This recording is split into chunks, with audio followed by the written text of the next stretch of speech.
नमस्कार, मैं डॉक्टर रेनू अरोड़ा आज आपके सामने फिर से उपस्थित हूँ कुछ नए विचार, कुछ नई भावनाएं लेकर। लॉकडाउन और इस कोरोना महामारी के चलते हमने अपने सोशल मीडियाज़ बहुत सारे एक्टिव कर लिए हैं। बहुत सारे लोगों के साथ हम जुड़ गए हैं, दोस्तों की नई श्रेणी बन गई है। ऑनलाइन में दोस्तों के ऐसे लग रहा है जैसे बाढ़ सी आ गई है। जो बड़े शहर हैं उनमें तो online dating, online app, Tinder, mingle इत्यादि बहुत सारे ऐप हैं जिनमें लोग अपने अपने साथियों की, अपने एज ग्रुप के लोगों की तलाश करते रहते हैं। इस समय अगर हम ट्रेंड पढ़ें तो ये कहा जाता है कि 53% लोग जो हैं अपने सोशल मीडिया या किसी ऐप पर अपनी प्रोफाइल बना चुके हैं।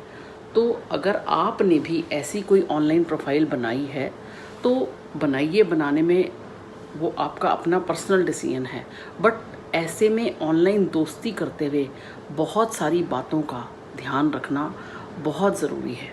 सबसे पहले जिसकी आप ऑनलाइन एक्सेप्टेंस कर रहे हैं उसकी छानबीन करिए। ऑनलाइन दोस्ती करते समय जिसके साथ आप ऑनलाइन दोस्ती करने जा रहे हैं उसके बारे में सब कुछ जानने की कोशिश कीजिए। फेसबुक, इंस्टाग्राम पे उसने जिस नाम से आईडी बनाई है उसके किसी और नाम से फ़ोटो और प्रोफाइल देखने की कोशिश करिए। संतुष्ट जब आप हो जाएं तभी उससे दोस्ती का हाथ बढ़ाएं, नहीं तो किसी मुसीबत में आप ना फंस जाएं। दूसरा जो है, अपने कार्यस्थल आप कहाँ काम कर रहे हैं, जिस व्यक्ति से आप चैट कर रहे हैं, आपने उसका प्रोफाइल भी चेक कर लिया, सब कुछ चेक कर लिया। जिस व्यक्ति से आप बात कर रहे हैं अपने कार्यस्थल की जानकारी उसको इमीडिएट ना दें और अपने जो निजी जीवन की तस्वीरें हैं, अपनी फैमिली की तस्वीरें हैं, उसके साथ शेयर करने से बचें। नहीं तो कल को वो उन तस्वीरों का जो है वो फ़ायदा उठा सकता है और जहां आप काम करते हैं उसकी जानकारी तो बिल्कुल उसके साथ शेयर करने की ज़रूरत नहीं है। अनटिल एंड अनलेस जब तक आपके रिश्ते में कोई ठहराव, कोई चीज़ें पूरे होने की कगार पे ना हो, कार्यस्थल की जानकारी ना दें। ना ही अपने घर के बारे में कोई बहुत ज़्यादा जानकारी शेयर करें कि घर में कौन है। ठीक है, मम्मी पापा हैं, वो समझ में आता है, पर आपके परिवार में और कौन कौन से लोग जुड़े हुए हैं, क्या क्या काम करते हैं, वो उन सब जानकारियों को आप ऑनलाइन दोस्ती में ना शेयर करें। और गूगल वॉइस का इस्तेमाल करें। पर्सनल नंबर की जगह आप गूगल वॉइस नंबर का इस्तेमाल करें। तो अगर आपके साथ कोई गलत व्यवहार करता है, कुछ करता है, तो आप उसे चैट पर जाकर ब्लॉक कर सकते हैं। तो इसलिए गूगल वॉइस का प्रयोग करें। इस लॉकडाउन है, लॉकडाउन में अकेलापन बड़ा सता रहा है, लोगों को समझ में नहीं आ रहा कि अपनी मानसिक स्वास्थ्य का ध्यान कैसे करें। तो वो क्या हो जाता है कि जब हम ऑनलाइन किसी से दोस्ती करते हैं तो हम बड़े इमोशनल होकर उससे चैट करते हैं। चैट करते हुए इमोशनल होकर हम अपनी हर बात लिखना शुरू कर देते हैं। सिंपैथी की हम ज़रूरत दूसरे को शो करते हैं कि हमें बड़ी सिंपैथी की ज़रूरत है, हमारी ज़िंदगी में बड़ा अकेलापन है, हमारे से कोई बात करने वाला नहीं है। तो उस चक्कर में जब हम चैटिंग करते हैं तो बड़ी सारी अपनी जानकारियाँ ऑनलाइन दोस्तों के साथ शेयर कर देते हैं। तो उससे भी बचिए। आपकी ऑनलाइन दोस्ती हो गई और अब बात आती है मिलने की बारी की। तो जब भी आप मिलना जाना चाहते हैं तो बिना पब्लिक प्लेस के किसी और स्थान पे मिलने का कभी भी एक्सेप्टेंस ना दें।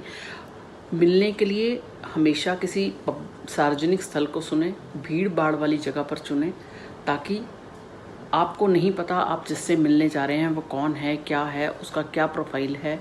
उससे मिलकर ही, पर अगर आप इतने अटैच हो ही गए हैं तो उससे मिलकर ही बात हो पाएगी। तो इसलिए पहली मुलाकात को कभी भी ऐसी जगह पर ना करें जहाँ पे भीड़ भाड़ ना हो। वीडियो कॉल से बचें। वीडियो कॉल ज़रूर करें। जब भी आपने कहीं मिलने जाना है तो अपने पार्टनर को, जिससे भी आपकी दोस्ती है, उसको वीडियो कॉल ज़रूर करें। आपको पता लग जाएगा कि वो कहाँ पर है। उसके लिए आप फेसबुक वीडियो का सहारा ले सकते हैं, व्हाट्सएप वीडियो का सहारा ले सकते हैं, जूम, फेसबुक ऐप का इस्तेमाल कर सकते हैं। और ये आपके लिए सुरक्षित भी रहेगा और आपको पता भी लग जाएगा वो इंसान कहाँ पर है, कहाँ पे कर रहा है। कि अगर आपको भीड़ भाड़ वाली जगह पर बुला भी लिया, उसके बाद आप उसके साथ तैयार हो गए गाड़ी में जाकर बैठ के कहीं और जाने के लिए, तो और सबसे बड़ी बात, अपने कॉन्फिडेंस की किसी एक फ्रेंड, किसी एक दोस्त, किसी को भी इस बारे में ज़रूर बताएं। जब आप किसी डेट पर जा रही हैं, मिलने जा रही हैं, तो ये बड़ा ज़रूरी है कि किसी एक को कॉन्फिडेंस में लेकर चलें कि कल को कुछ ऐसा कुछ उल्टा सीधा हो जाता है, तो किसी को तो पता हो आप कहाँ गए हैं, और अपनी ज़्यादा जानकारी किसी के साथ साझा ना करें। कई बार जिसके साथ आप दोस्ती करते हैं, आप ऐसे विश्वास में वो सामने वाला इंसान आपको ले देता है कि आप उसके साथ अपने बैंक अकाउंट नंबर, अपनी पर्सनल प्रोफाइल और अपना जन्मदिन और बड़ी सारी चीज़ें, अपना आधार नंबर वगैरह और बड़ी सारी चीज़ें जो हैं आप उसके साथ शेयर कर देते हैं। तो वो उन सब चीज़ों का आपने इसमें ध्यान रखना है। तो अकेलापन तो इस समय सबकी ज़िंदगी में आया है। कोरोना ने बहुत सारे लोगों को अंदर कर दिया है, और अगर आपको अकेलापन महसूस हो रहा है तो आप ऑनलाइन दोस्ती का ऑप्शन छोड़कर आप और बड़े सारे ऑप्शन हैं, बड़ी सारी चीज़ें हैं जिनको आप करके आप अकेलेपन से निजात पा सकते हैं। आपको जो शौक़ है उसको जीवंत करिए, उसके बारे में काम करिए, अच्छा सोचिए, अच्छा बनाइए, स्वस्थ आदतें बनाइए, कुछ नया सीखने का शौक़ पैदा कीजिए और एक्सरसाइज रेगुलर करिए। ग्रेटिट्यूड की भावना अपने अंदर लाना शुरू करिए। चाय का एक कप लेकर बालकनी में जाकर बैठिए, अपने साथ समय बिताइए। पॉजिटिव एटीट्यूड का होना बड़ा ज़रूरी है। जब हम पॉजिटिव एटीट्यूड नहीं रखते तो ज़िंदगी में जो पॉजिटिव हो रहा है वो भी नेगेटिव होना शुरू हो जाएगा। अपने विचारों को दूसरे लोगों के साथ बांटना शुरू कीजिए, अपने मन को बांटना शुरू कीजिए। घबराहट, चिंता, डिप्रेशन सब चीज़ें मानते हैं, समय ऐसा है, बहुत सारे लोगों के दिलों में ये बहुत सारी चीज़ें चल रही हैं, पर ऐसे भावुकता में बैठकर हम कोई गलत कदम ना उठा बैठें और लोगों को अपनी ज़्यादा जानकारी ना दे बैठें। वो हमारे लिए ज़्यादा खतरनाक होगा। इमोशनल होकर जब हम किसी के साथ चैटिंग करते हैं तो हम उसके साथ कुछ भी बोल जाते हैं, कुछ भी उसको अपनी ज़िंदगी से जुड़ी चीज़ें बता जाते हैं। तो हमें वैसे नहीं करना।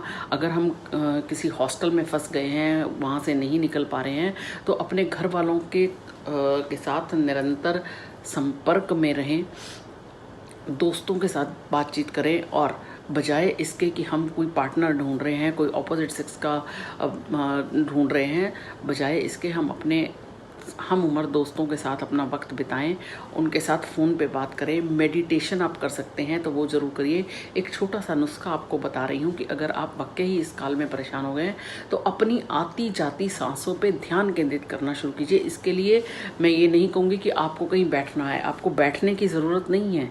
उसके लिए आप चलते फिरते भी आप अपनी सांसों पे ध्यान केंद्रित कर सकते हैं। जब आप चलते फिरते अपनी सांसों पे ध्यान केंद्रित करेंगे तो आपका कंसंट्रेशन स्ट्रांग होगा। आपको ये जो अकेलेपन की भावना है उससे छुटकारा मिलेगा। अकेलेपन में और एकांत में बहुत फ़र्क है। एकांत में रहना और अकेलेपन में रहना, दोनों चीज़ों में बहुत फ़र्क है। और अपने आप पर यकीन रखिए कि अगर अच्छा वक्त नहीं रहा तो बुरा वक्त क्यों रहेगा। और जब हम अच्छे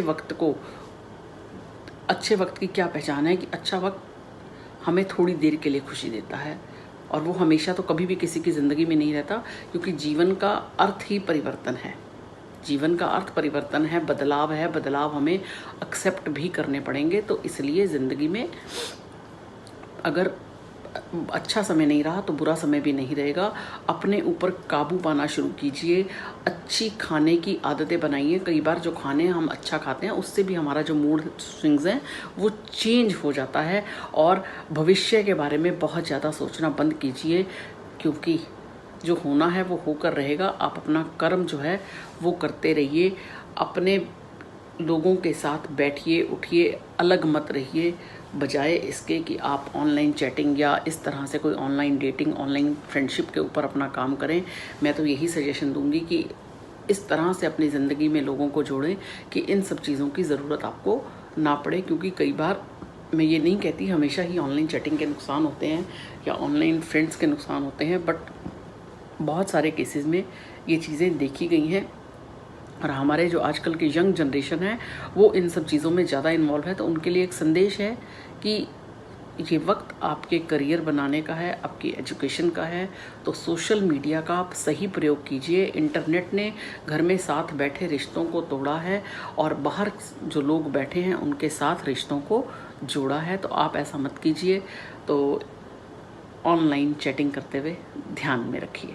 इन्हीं शब्दों के साथ मैं अपनी वाणी को विराम दूंगी। अगर आपको मेरी वीडियो पसंद आई है तो इसे अन्य लोगों के साथ शेयर कीजिए, सब्सक्राइब कीजिए। मैं सोशल मीडिया के सभी प्लेटफॉर्म पे उपलब्ध हूँ, और अगर आप कुछ रिटन फॉर्मेट में पढ़ना चाहते हैं तो आप drrenooarora.in पर जाकर पढ़ सकते हैं। धन्यवाद।